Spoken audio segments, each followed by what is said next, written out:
Hello dears, आज की इस वीडियो में आप देखने वाले हैं मेरे गार्डन के कुछ सीक्रेट्स जो मैं आपके साथ शेयर करने वाली हूँ। क्या वजह है कि मेरे गार्डन में हर मौसम में खूब सारे फ्लावरिंग भी होती है और पौधे मुरझाने के बजाय हरे भरे बने रहते हैं। फूल खिलते हैं, झड़ते हैं, उसके बाद दोबारा से फूलों से पौधा भर जाता है कि ना कीड़े लगते हैं ना इंसेक्ट का अटैक होता है। कैसे जानने के लिए वीडियो में अंत तक जरूर बने रहिएगा बिना स्किप किए हुए। तो दोस्तों, आपका अपनी gardening channel gardening with moms में एक बार फिर से बहुत बहुत स्वागत है। ये वीडियो यूट्यूब पे देख रहे हैं तो चैनल को सब्सक्राइब जरूर करें, फेसबुक या इंस्टाग्राम पे देख रहे हो तो पेज को फॉलो करना ना भूलें। चलिए वीडियो को शुरू करते हैं।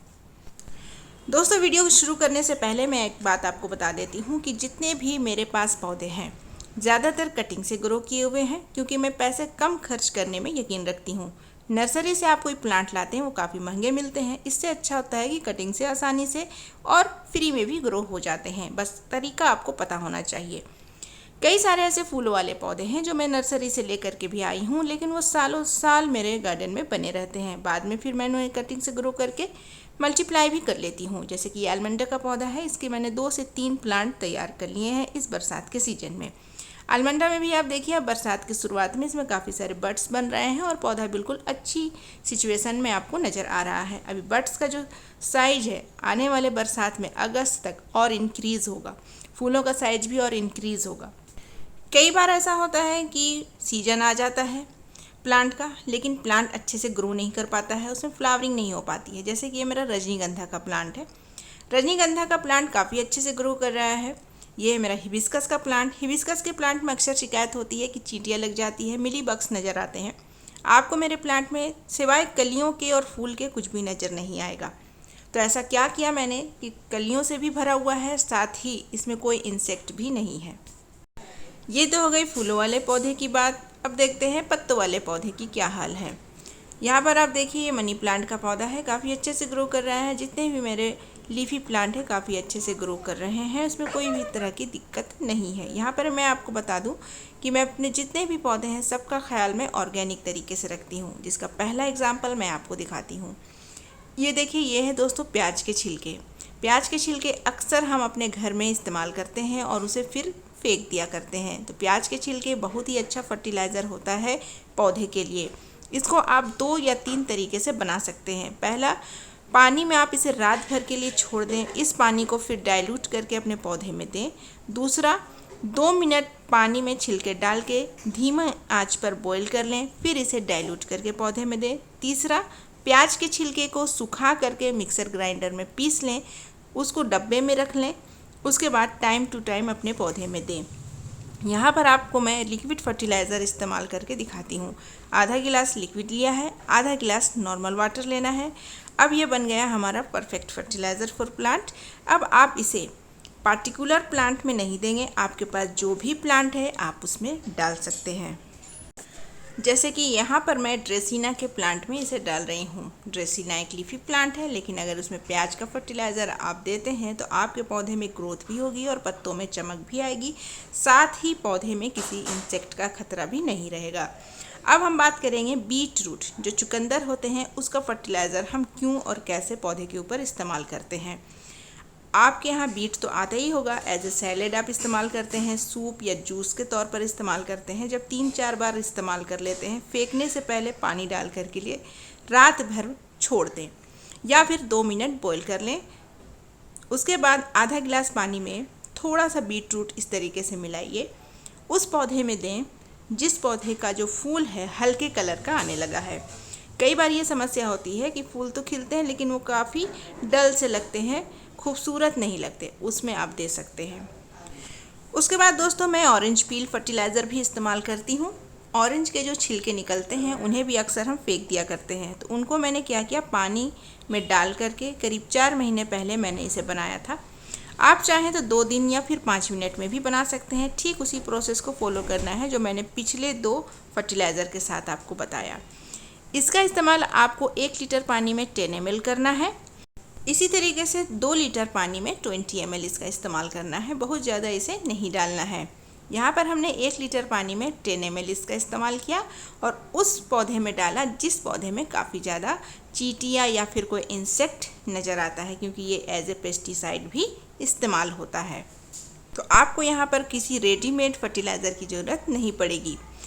अब हम देखेंगे दोस्तों केले के छिलके एज ए फर्टिलाइज़र कैसे और क्यों इस्तेमाल किया जाता है। केले के छिलके में भरपूर मात्रा में पोटेशियम होता है। अक्सर इन्हें आप फूलों वाले पौधे में इस्तेमाल करते हुए देखे होंगे।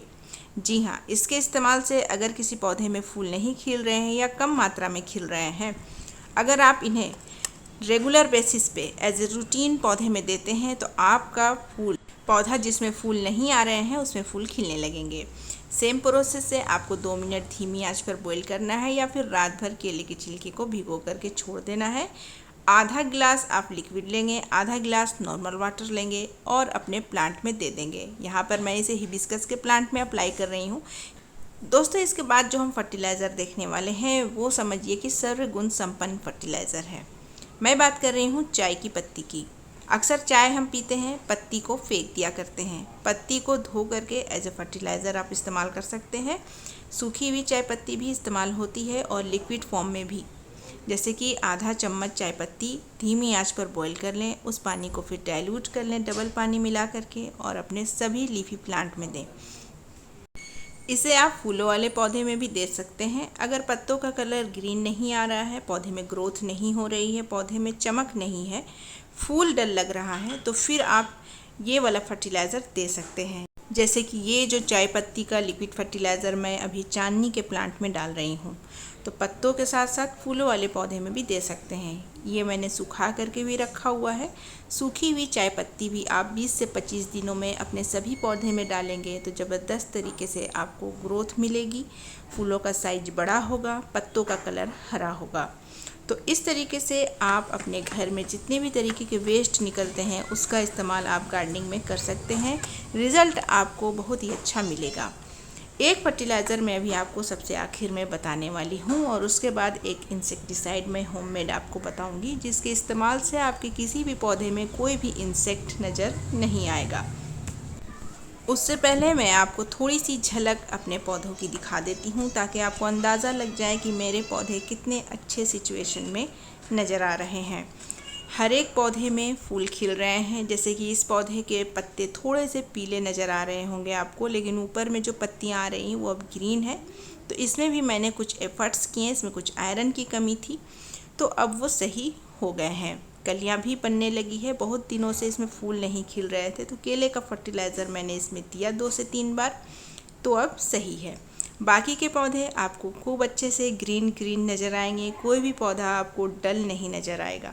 जो पौधे बीमार भी हो चुके थे, जैसे कि ये मेरा एक जोरा का प्लांट, इसकी वीडियो भी मैंने आपको डाली थी। कई लोगों ने कहा कि अब ये नहीं बचेगा।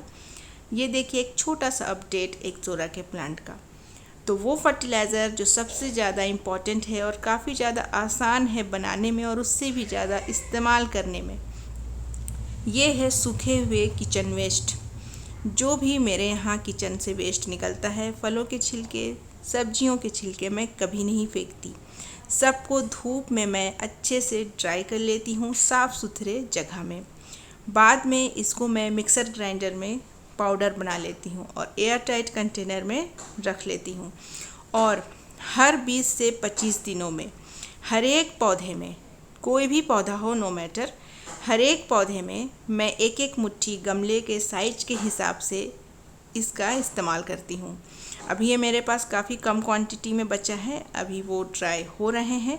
जैसे ही 1-2 दिन में और थोड़े ड्राई हो जाएंगे, फिर से मेरा पाउडर बन करके तैयार हो जाएगा। कई बार पौधे में ग्रोथ तो बहुत अच्छे तरीके से होती है, लेकिन उसमें इंसेक्ट का अटैक मौसम के मुताबिक हो जाता है। उससे बचने के लिए घरेलू उपाय हम क्या करें जो 100% इफ़ेक्टिव है, वो भी मैं आपको बताऊंगी। लेकिन चलिए उससे पहले उनके नाम देख लेते हैं जिन्होंने मेरे पिछले वीडियोज़ में सही जवाब दिया था। तो उनके नाम हैं रौनक रिजवी लखनऊ से और राधा शर्मा जी। तो दोस्तों पौधे की ग्रोथ के बारे में तो हमने बात कर ली, फूल कैसे खिलाएं ये भी देख लिया, मिट्टी को कैसे हेल्दी बनाएं वो भी हमने सीख लिया। अब हम बात करेंगे पौधे के ऊपर जो इंसेक्ट्स लग जाते हैं कई प्रकार के, उससे हम अपने पौधे को कैसे बचाएं। तो आप सबसे पहले इस्तेमाल करें नीम वाटर। नीम ऑयल मार्केट में मिलता है, वो 100% प्योर नहीं होता है। नीम वाटर आप घर पर बनाएं। नीम के पत्तों को धीमी आंच पर बॉईल कर लें, पानी को छान करके एयर टाइट कंटेनर में रख लें। उसके बाद 1 लीटर पानी लें, उसमें 10 ml ये लिक्विड मिलाएं। अच्छे से अपने प्लांट के ऊपर स्प्रे करें।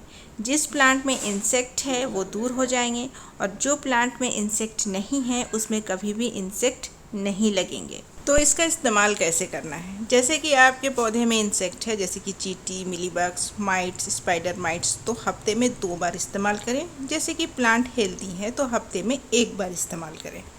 ये सभी ऑर्गेनिक फर्टिलाइज़र हैं, इनका कोई भी पौधे में साइड इफ़ेक्ट आपको कभी नहीं मिलेगा। लेकिन अगर आप अपने पौधे में इसका बहुत ही अच्छा रिजल्ट पाना चाहते हैं तो आप एक रूटीन फॉलो करेंगे जो मैं अभी आपको बताऊंगी डालने के लिए। उससे पहले आपको कुछ सवाल मैं पूछ लेती हूँ जो इस वीडियो से रिलेटेड होंगे। तो आज का सवाल है कि ऑरेंज पील फर्टिलाइज़र मैंने कितने महीने पहले बनाया था? तो जवाब मेरे कमेंट सेक्शन में दीजिएगा। जवाब के साथ अपना नाम, आप कहाँ से हैं, ये ज़रूर लिखिएगा। तो हम बात कर रहे थे रूटीन फॉलो करने की। जैसे आज आपने केले के छिलके डाले तो 10 से 15 दिन कम से कम रुक जाइए, फिर आप प्याज के छिलके इस्तेमाल कीजिए। उससे 10 से 15 दिन के बाद बीट रूट का इस्तेमाल कीजिए। इस तरीके से आप गैप ले करके अपने पौधे में इस तरीके के ऑर्गेनिक फर्टिलाइज़र डालेंगे। और अगर आप जो सभी फल और सब्जियों के छिलके सुखा करके पीस करके इस्तेमाल करना चाहते हैं तो वो आप 20 से 25 दिन में एक बार सभी पौधे में डालिए। उसको डाल रहे हैं तो फिर और किसी भी खाद जैसे गोबर की खाद, वर्मी कंपोस्ट या फिर कोई केमिकल खाद डालने की ज़रूरत नहीं होगी। ये थे मेरे कुछ ऑर्गेनिक फर्टिलाइज़र्स जो मैं अक्सर अपने पौधे के ऊपर इस्तेमाल करती हूँ, जो मैंने आज आपके साथ शेयर किया। आप भी इस्तेमाल कीजिए और मेरे साथ फीडबैक शेयर कीजिए। आज की वीडियो के लिए इतना ही। वीडियो पसंद आई है तो वीडियो को लाइक, चैनल को सब्सक्राइब, दोस्तों के साथ शेयर ज़रूर करें। मैं मिलूँगी आपसे परसों फिर किसी न्यू वीडियो के साथ। तब तक के लिए bye, take care, happy gardening.